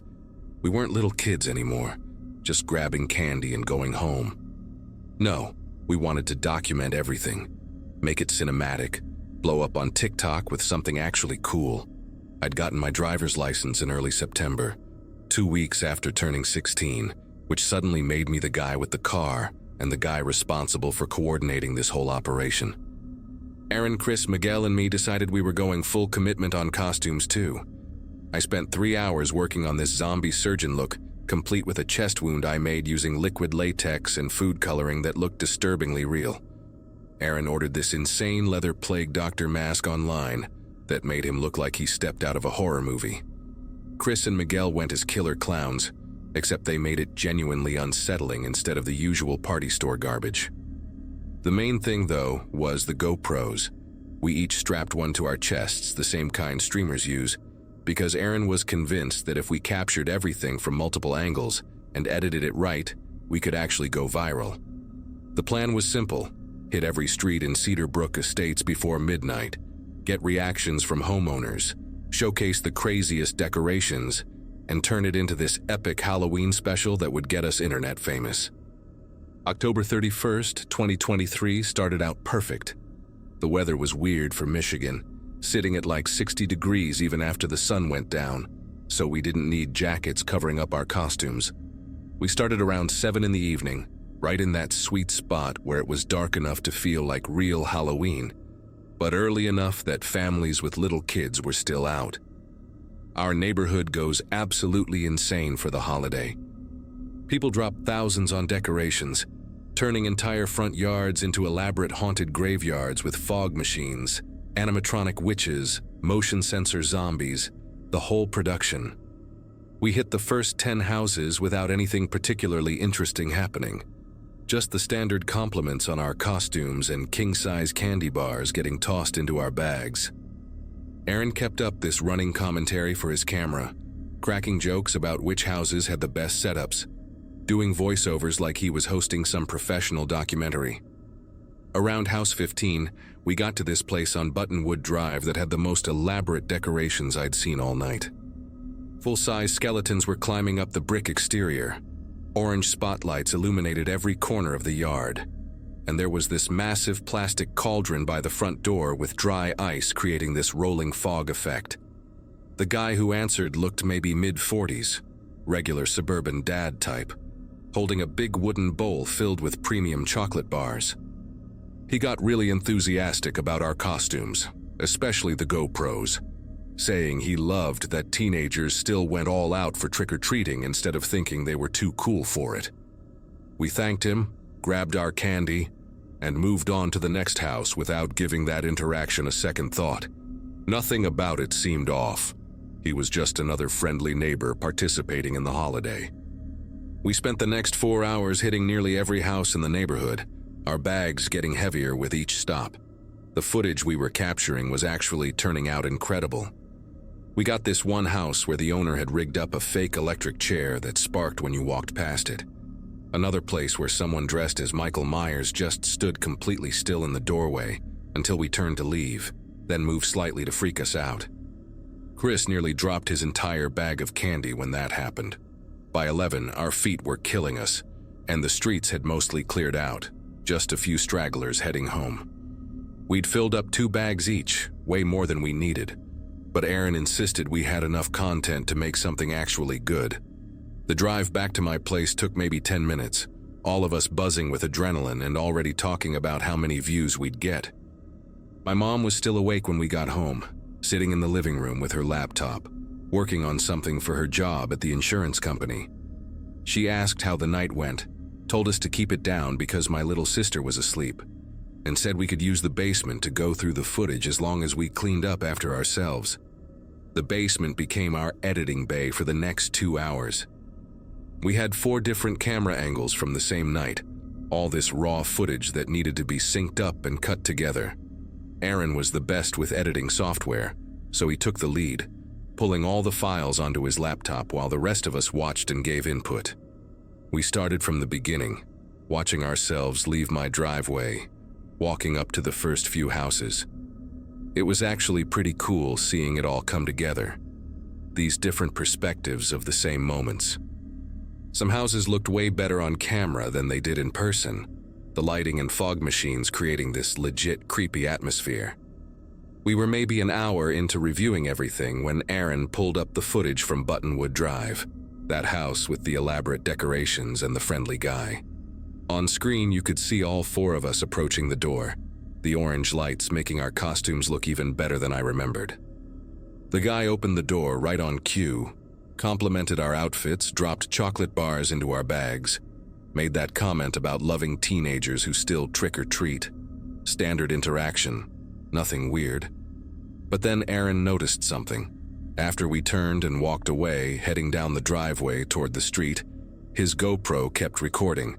The camera had caught the doorbell, one of those Ring doorbell cameras, still lit up on the doorframe. Aaron paused the video and rewound it. We'd all walked away laughing about something, our voices getting quieter as we moved toward the street, and the guy had closed his door. But the GoPro was still picking up audio, faint but there. At first it sounded like nothing, just that ambient noise you get on recordings, maybe wind or the fog machine still running. Aaron turned up the volume on his laptop and we all leaned in closer. That's when we heard it. Sound coming from inside the house, muffled but distinct enough to make us go quiet. It was crying. Not like sad movie crying, but the kind of desperate, choked sobs that sound like someone's trying really hard to stay silent and failing. The sound lasted maybe 5 seconds before we heard a man's voice, low and harsh, whisper something that made my chest tighten. Quiet, quiet. The words came through distorted, like he was speaking through a door or from another room, but you could hear the edge in his tone, threatening. Then nothing. The audio went back to normal street sounds, our voices in the distance talking about the next house. Aaron looked at me, then at Chris and Miguel, and nobody said anything for a solid 10 seconds. Chris was the first to break the silence, suggesting maybe it was a TV show or a movie playing inside. That made sense, right? People leave TVs on during trick-or-treating all the time. We replayed it 4 more times, each of us trying to convince ourselves it was nothing. But the more we listened, the worse it sounded. The crying had this raw quality to it, not performed or acted. And that voice, the way he said quiet twice like that, it had this urgency that didn't match a television program. Miguel suggested maybe it was part of their Halloween setup, like a speaker playing creepy sounds to mess with people. Some houses do elaborate stuff like that, but none of us had seen any speakers near the door, and besides, why would those sounds be playing after we'd already left? Aaron scrubbed through more of the footage, checking if any other houses had weird audio, but everything else was completely normal. Just our voices, doorbells ringing, people saying Happy Halloween, the usual neighborhood ambiance. It was only that one house on Buttonwood Drive, only that specific moment right after the guy closed the door. I kept thinking about how normal he'd seemed, how genuinely friendly his whole vibe was, the decorations, the expensive candy, that note he had taped to his mailbox that said, Happy Halloween from the Graysons, with a little ghost drawn on it.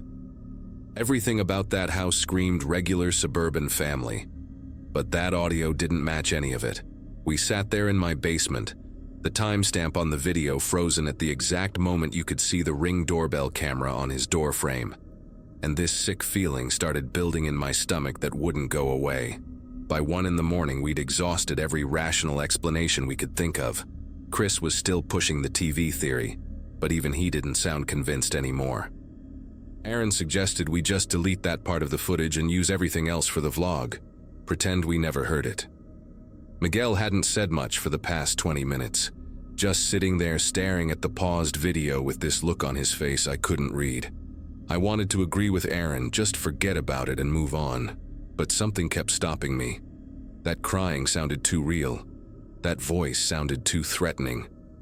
What if someone actually needed help and we just ignored it because we didn't want to deal with something complicated? I told them I was going to show my mom. They all looked at me like I was crazy, saying she'd probably just tell us we were being paranoid, that we'd get in trouble for wasting people's time, that it was probably nothing anyway. But I couldn't shake it. I went upstairs and found my mom still in the living room, now watching some crime documentary with her reading glasses on. When I told her we'd found something strange in our footage and asked if she could listen to it, She gave me this tired look like she expected me to show her a funny TikTok or something. She followed me down to the basement anyway, and Aaron played the clip for her without any build-up or explanation. She listened to it once, asked Aaron to play it again, then a third time with the volume even higher. The expression on her face changed completely. She asked which house it was, and when I told her Buttonwood Drive, the one with all the skeleton decorations, she got this focused look I'd only seen a handful of times before. My mom works in insurance claims, deals with investigations and police reports pretty regularly for her job, so she's not the type to overreact or jump to conclusions. But she wasn't dismissing this. She asked Aaron to send her the video file, then told all of us to stay in the basement while she made a phone call upstairs. We could hear her voice through the ceiling, muffled but intense, talking to someone for maybe 15 minutes. When she came back down, she had her phone in her hand and this serious expression that made my heart start pounding. She said she'd called a friend of hers who works for the local police department, explained the situation, and sent him the audio clip. He was taking it seriously enough that he'd already contacted the officers on duty that night. She told us we did the right thing by showing her that we shouldn't post any of this footage online, and that we might need to talk to police in the next day or two. The way she said it made the whole thing feel suddenly real, in a way it hadn't before, like we'd stumbled into something that was way bigger than just a weird noise on a recording. None of us slept that night. Aaron, Chris, and Miguel crashed at my place because it was already past 2 in the morning and nobody wanted to go home yet. We just sat around refreshing our phones, checking local news sites, waiting for something to happen. Nothing came up. By 6 in the morning, when the sun started coming up and my little sister woke up for Saturday morning cartoons, we still hadn't heard anything. My mom made us breakfast and told us to try to act normal, that these things take time. But how were we supposed to act normal? I kept picturing that house, those decorations, that friendly guy who'd complimented our costumes. Kept hearing that crying and that harsh whisper saying "quiet, quiet" over and over in my head. Around 9, my mom got a phone call. She stepped into the kitchen to take it and we all went silent trying to listen. When she came back into the living room, her face had gone pale. She sat down on the couch and told us that police had gone to the house on Buttonwood Drive early that morning with a welfare check. What they found there made my entire body go cold in a way I'd never experienced before. The man who'd answered the door for us, the one with the friendly smile and the bowl of chocolate bars, had a woman locked in his basement. She'd been missing from a town 40 minutes away for 3 weeks. The details came out slowly over the next few days, pieced together from news reports and what my mom's police contact was willing to share. The woman's name was Nicole Hartman, 26 years old, a nurse who disappeared on her way home from a night shift in early October. Her family had been searching for her, posting flyers, organizing search parties, doing everything they could to find her. The man, Gregory Grayson, had apparently seen her at a gas station, followed her to a parking lot and taken her at gunpoint. He'd kept her in a reinforced room in his basement for 22 days. The night we showed up at his door, she'd heard voices outside and tried to cry out for help, which is what Aaron's GoPro had picked up. Grayson had rushed down to silence her right after closing the door on us. If we hadn't been wearing those cameras, if Aaron hadn't decided to review the footage, if we'd just assumed it was nothing and moved on, she'd probably still be there. The police told my mom that the room he'd built was soundproofed well enough that neighbors had never heard anything. The only reason we caught it was because his Ring doorbell mic was sensitive enough to pick up the sound during that brief moment when she tried to scream, and our GoPro happened to be recording at the exact right angle to capture the audio feed. The timing was pure chance, this horrible coincidence that ended up saving her life. The weeks after that were surreal. News outlets wanted to interview us, but my mom shut that down immediately, saying we were minors and didn't need that kind of attention. We had to give official statements to detectives, walking them through the entire night, explaining how the GoPros worked, why we were recording everything. They took Aaron's camera as evidence, along with all the footage from that night. The vlog we'd planned never happened. None of us wanted to touch that content anymore, And honestly, the thought of editing together a fun Halloween video felt disgusting after what we'd learned. School was weird too. Word got around fast in our town, and suddenly everyone knew we were the kids who'd accidentally uncovered a kidnapping. Some people treated us like heroes. Others just stared at us in the hallways like we were fascinating specimens. I hated both reactions equally. Aaron stopped talking about TikTok fame and took down most of his social media. Chris and Miguel stayed close, but we didn't really talk about that night unless we had to. The thing nobody tells you about something like this is how it sticks with you in these random, unexpected ways. I couldn't watch horror movies anymore without feeling sick. Couldn't see Ring doorbells without my chest getting tight. Every time someone seemed a little too friendly or a little too normal, I'd wonder what was actually going on behind their front door. About 6 months later, we got word that Nicole Hartman wanted to meet us. My mom set it up through her police contact, made sure it was done properly with counselors present and everything. We met her at a coffee shop in a town over, neutral territory where she wouldn't run into people who knew her. She looked different from her missing person photos, thinner and with shorter hair, but her eyes were what got me. She had this intensity to her that made me understand she'd been through something I couldn't even begin to comprehend. She thanked us, not in a dramatic way, but quietly and genuinely.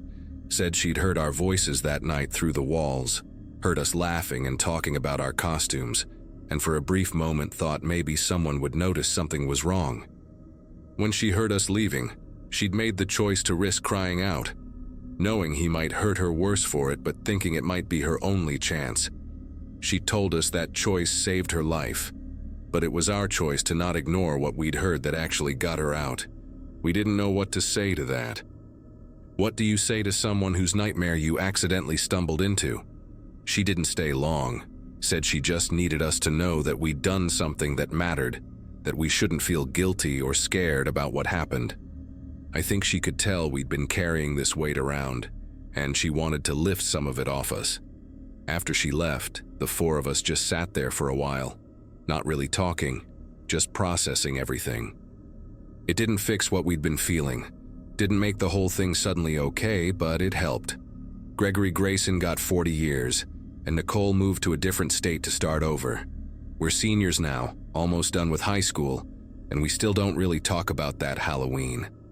But sometimes when I see those true crime shows my mom watches, or when October rolls around and people start putting up decorations, I think about how close we came to just dismissing what we heard. How easy it would have been to call it nothing and move on. That's the part that still gets me.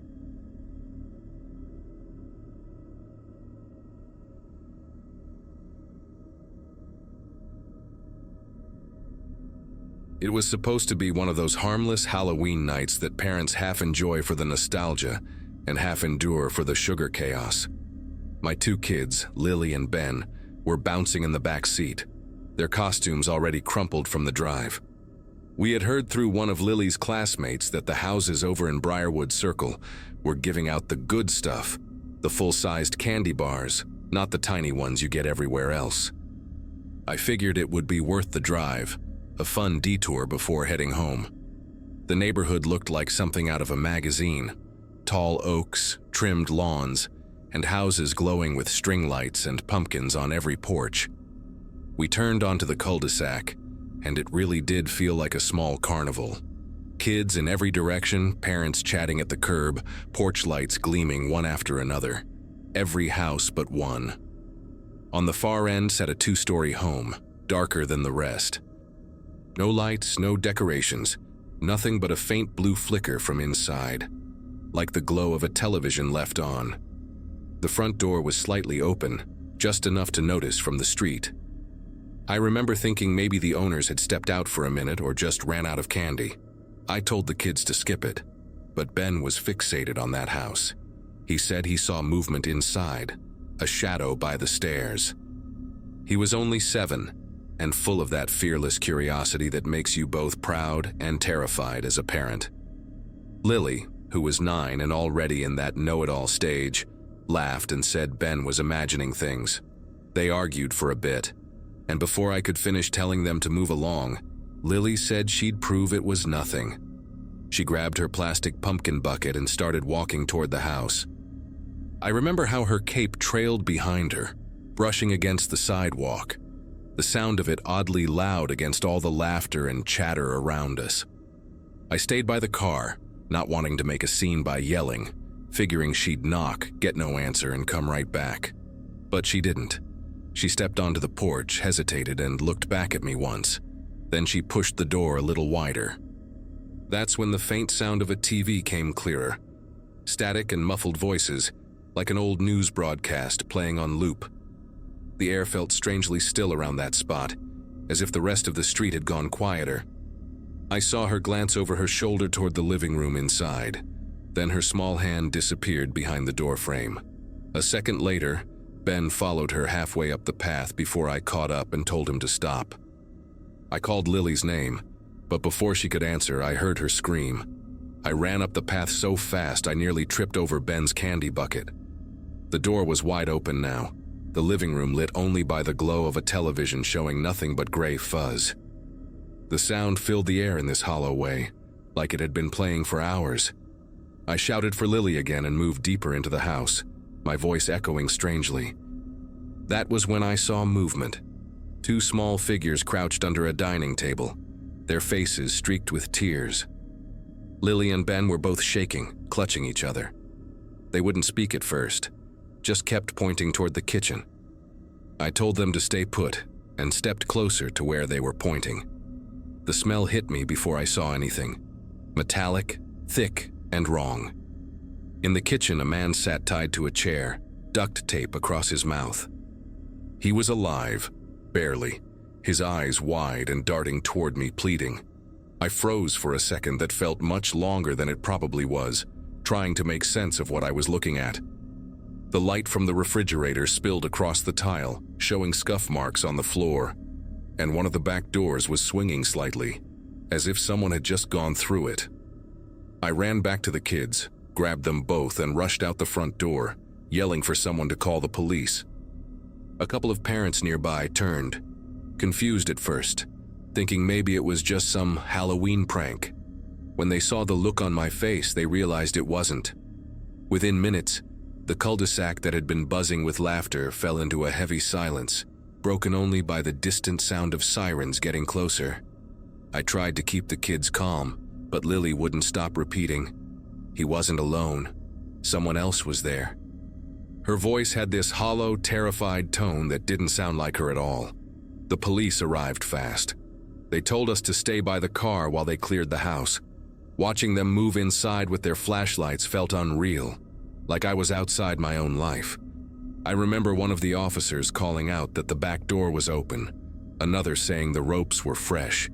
Whoever did that had left minutes before we showed up. They led the kids into an ambulance to keep them warm, and one officer asked me questions I could barely process. My focus kept drifting back to that house, the one with no lights, sitting quietly at the end of the street as if nothing had ever happened there. Later that night, after giving our statements, an officer walked me to the house once more. The street was empty by then, candy wrappers and glow sticks scattered along the pavement, porch lights flicking off one by one. From the driveway, I could see through the open doorway. The TV had been turned off, and the silence inside felt heavier than before. The officer told me the homeowner's name was Mr. Dillard, a retired teacher who lived alone. He had apparently answered the door to what he thought were trick-or-treaters, and someone forced their way in. The rest, he said quietly, was just bad timing. For weeks afterward, Lily and Ben would wake up crying, saying they heard footsteps in their room or whispers near the window. We changed the locks, added cameras, did everything the police suggested, but the fear stuck to them like dust that never fully clears. One afternoon, I got a call from the detective assigned to the case. They'd found fingerprints in the kitchen, but none matched anyone in their database. Whoever it was had planned everything, down to the timing with the trick-or-treat crowds. They had used the laughter and noise outside as cover to move unseen. The house was sold months later. I drove past it once, against my better judgment. The new owners had painted it pale yellow, fixed the porch light, and planted flowers by the walkway. but something about it still looked wrong. Not haunted in a ghost story way, just violated, like the walls had seen too much. I parked for a minute, watching that porch where Lily had stood, her little cape fluttering. I imagined what would have happened if we'd arrived just a few minutes earlier. Or later. Even now, I avoid cul-de-sacs. Halloween still comes every year, of course, but we keep it small. Our neighborhood, a few houses, nothing fancy. The kids are older and pretend not to remember much, but I know they do. Sometimes when a TV flickers through a window as we drive by, Lily glances away. I do too. Because I can't help but think that somewhere out there, whoever was in that house that night is still walking among all the noise and costumes, just waiting for another dark porch and another open door.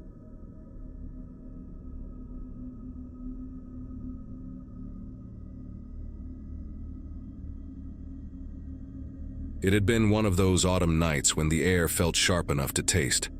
My friends and I had been moving from house to house, laughing through our masks, trading chocolate bars under the streetlights. We had planned this route for weeks, but somewhere between the last block and the park, I lost sight of them. Their voices faded into a mix of distant laughter and rustling leaves. I stood there for a moment, clutching my plastic pumpkin full of candy, trying to decide which way they had gone. Every direction looked the same, rows of houses with glowing porches and carved pumpkins flickering in the dark.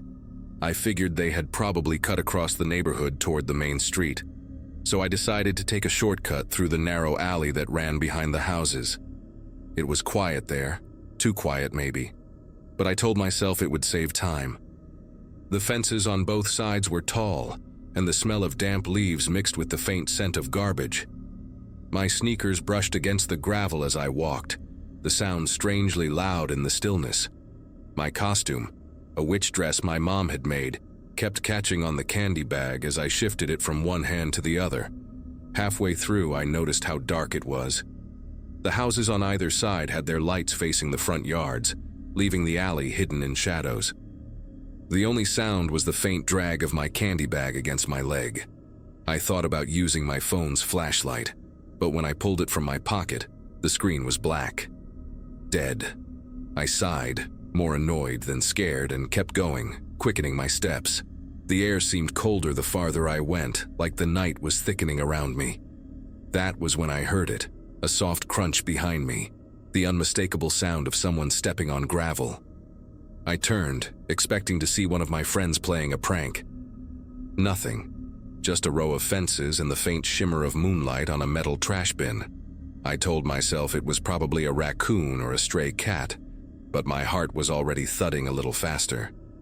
Then a voice drifted through the quiet, low and steady, almost gentle. "Hey, you dropped something." I took a slow step backward, scanning the fences, expecting movement or a glint of fabric, but the alley stayed still. The only thing moving was a loose strip of paper fluttering against one of the trash bins. My chest felt heavy, and I tried to convince myself someone was just teasing from the yard, maybe an older kid trying to scare people. Still, something about the voice didn't sound playful. It was calm in a way that made no sense. I turned again and walked faster, the gravel crunching louder under my sneakers. That sound came again, soft but perfectly timed with mine.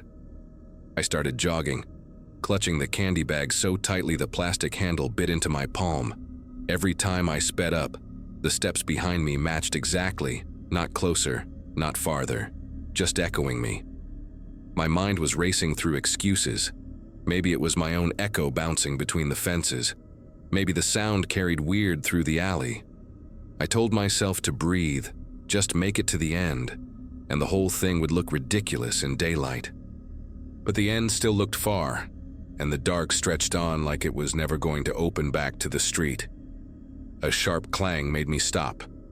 One of the trash bins had toppled behind me, rolling until it hit a fence. The lid spun, making a hollow ringing sound that died out slow. I didn't remember bumping into it. I didn't even think I was close enough. That was when I caught sight of something. Just a flicker between the slats of a fence.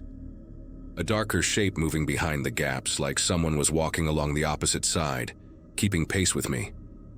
I couldn't see a face, only the outline, tall and motionless each time I stopped. My breath felt too loud, echoing against the wooden walls around me. I didn't dare shout. Every instinct told me that making noise would make it worse. Instead, I broke into a full run, the candy spilling from the pumpkin as I held it against me. My legs burned and the end of the alley finally came into view, a faint square of streetlight. Just before I reached it, I heard that voice again, closer this time, clear as if someone was leaning right beside my ear. "You really should not have come this way." I reached the end of the alley and burst out onto a quiet street lined with houses that all looked the same. Every porch light seemed too far away. My chest hurt from running, and I turned to look back. At first, nothing moved. Then a shadow slid into view at the far end, tall and still, just standing there between the fences. I couldn't make out details, just the outline, head slightly tilted, hands hanging at its sides. For a second, it felt like the world had gone silent, the way it does before a storm. Then, a small crunch of gravel came again, like it had taken a single step forward. I ran to the nearest house and pounded on the door, yelling for help. The sound of my fist on the wood echoed through the street, but no one came. Porch lights flickered on across the road, yet this door stayed dark. I shouted again, my voice cracking. That was when a light finally came on inside, and I saw the curtain move. An older woman opened the door halfway, eyes wide, like she was scared before she even heard me speak. I begged her to let me in, explaining that someone was following me, that I didn't know where my friends had gone. She hesitated just a second, then opened the door enough for me to squeeze through. I turned one last time before stepping inside, and the shadow was still there at the end of the alley, not moving, not walking away, just watching. The woman slammed the door and locked it 3 times. She told me her name was Eleanor and that she had already called the police before even opening the door because she had heard footsteps outside her fence for the last 10 minutes. I didn't know what to say. I just sat there on her hallway rug, trying to steady my breathing while she made tea like this sort of thing happened all the time. When the police arrived, they searched the alley and the backyards nearby. They didn't find anyone. One of the officers said it was probably a teenager in a costume playing a prank, but Eleanor shook her head and said the footsteps had started before any trick-or-treaters passed by. The officer smiled politely, told us to lock the doors, and left. I never told my parents the full story, just that I got lost and a kind woman helped me. But I still remember that figure, motionless under the streetlight. It never chased me. It didn't have to. After that night, I stopped using shortcuts. Even months later, I found myself crossing streets just to avoid narrow spaces between buildings.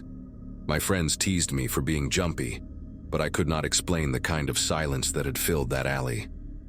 It was not like hearing something strange. It was more like the world had paused around me.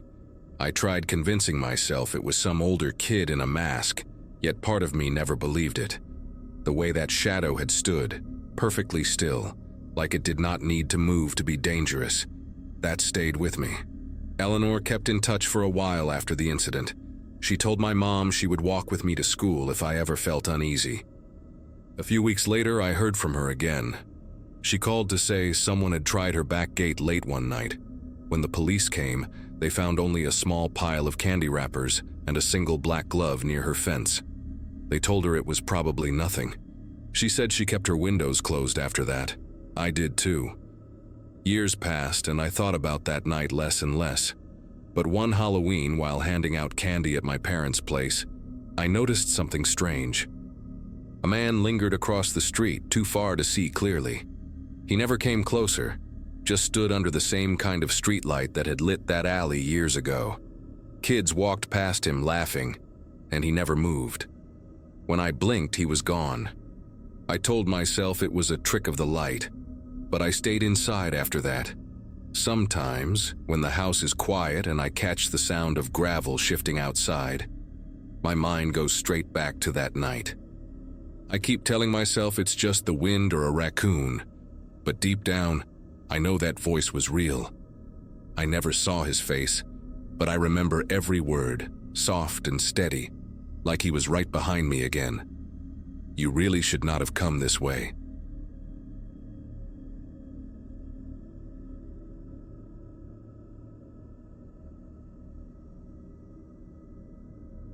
When I think about that night, I can still smell the mix of damp leaves and pumpkin candles. I lived on a quiet street where every kid knew every porch light that meant candy. We were a small group, me, Jason, and 2 others from the same block, and we had been planning our route for weeks. I remember my mom fussing over my costume, making sure the fake blood on my sleeve didn't stain the carpet. It felt like the kind of Halloween you wait all year for. Cool air, glowing decorations, parents chatting by mailboxes. We were too old to be walking with adults, too young to realize how fragile that kind of safety really is. Jason was the one who always took the lead, carrying a flashlight even when there were street lamps. He had this loud laugh that echoed down the sidewalk, the kind that made other kids turn around. That night he was dressed as a pirate, with an eye patch that kept slipping and a plastic sword that wouldn't stay in its belt loop. We joked that he'd trip over it before we got home. He didn't like being told to slow down, though. Said the faster we went, the more candy we'd get before the other kids hit the good houses. We had been walking for maybe an hour when we decided to split up. 2 of us turned toward Maple Hollow, and Jason said he wanted to check out the houses past the fire station. He waved like he'd see us in 10 minutes, his bag already bulging with candy. None of us argued. It was normal to separate for a bit and meet back at the park. I remember the crunch of leaves underfoot, the way the fog started to drift in from the open fields, swallowing the glow from the streetlights. It felt like the town was folding in on itself. The next time anyone saw Jason, he was talking to a man standing beside a red truck near the corner of Birch Lane. That's what one of the younger kids said later. The man was dressed like a firefighter, with reflective stripes catching the light. Jason had leaned against the truck, eating from his candy bag like he was just chatting. Nobody thought anything of it at the time. Why would they? The guy looked official, the truck looked real, and Halloween makes everything seem a little make-believe anyway. We regrouped at the park around 9. The swings creaked in the wind, candy wrappers stuck to the damp grass, and Jason's flashlight wasn't among the ones flickering in the dark. At first, we joked that he'd probably gone home early to trade candy with his sister. But when I passed his house on my way back, the porch light was still on, and his mom was standing out front, calling his name down the street. She looked worried in that quiet way parents do when they're still pretending everything's fine. I remember how her voice carried through the cold air, echoing off the houses. The police came fast that night. Flashlights swept through yards, car doors slammed, and they started asking questions none of us knew how to answer. They showed us a photo later, grainy, pulled from someone's security camera. It showed the red truck parked under a flickering streetlight, Jason standing nearby, and the man beside him wearing a real turnout coat. The patch on his sleeve was visible even in the blurry frame. That detail changed everything. It wasn't just a costume. The man turned out to be a firefighter who had been suspended months earlier. He lived 2 towns away, in a rundown duplex near the river. The police searched his place, but he was gone. They found uniforms, maps, and a collection of Halloween masks in a box by his bed. It didn't make sense. Why would someone like that come here, to our small neighborhood on that night? For weeks afterward, people left porch lights off and kept their kids inside after sunset. The decorations came down early and nobody said Jason's name out loud anymore. A week later, a runner found Jason's backpack in a ditch along the highway. It was soaked from the rain but still zipped shut, candy inside untouched. The wrappers were dry, like someone had packed them carefully before dropping the bag there. The sight of that bag in the news photo did something to me. It made everything real in a way I had been avoiding. I stopped walking past the fire station on my way to school. The sound of sirens started making my chest tighten. It's strange how one ordinary night can take every safe place and make it feel different forever. Months went by, and the town started pretending life was normal again. Streetlights got fixed, the fire station repainted its doors, and new families moved in like nothing had ever happened. But for those of us who were there, it never really left. I still remember the police car that parked on our street every evening for weeks. engine idling, officers waiting for any sign that the man might return. Nobody ever saw him again, but I think most of us kept expecting to. It felt like unfinished business, like the story had paused, not ended. One night, about a year later, I was cleaning out the attic with my dad when I found one of Jason's old baseball caps. He used to leave stuff at our place all the time. The cap had a faint smell of smoke even after all that time. My dad said it was probably from storage, but the scent reminded me of something else, the way the air had smelled that Halloween night near the fire station. Heavy, chemical, like something had been burned that shouldn't have been. I did not say anything to him, but I kept that cap hidden in my room for years. Every October, the local paper runs a short piece about missing children, and Jason's name still shows up. His mom moved away after the second anniversary. Some say she visits the site where the backpack was found every Halloween, leaving a small pumpkin with a candle inside. A few of us from the old neighborhood meet at the park sometimes, the same one where we waited for him that night. We don't talk much when we're there. There's nothing new to say. Even now, when I see a fire truck driving by with its lights flashing, I feel that same cold awareness, like the world can change without warning. One man, one wrong trust, and a kid who just wanted more candy. It doesn't sound like much when you say it out loud, but for everyone who lived on that street, Halloween stopped being a holiday that year. It became the night Jason never made it home,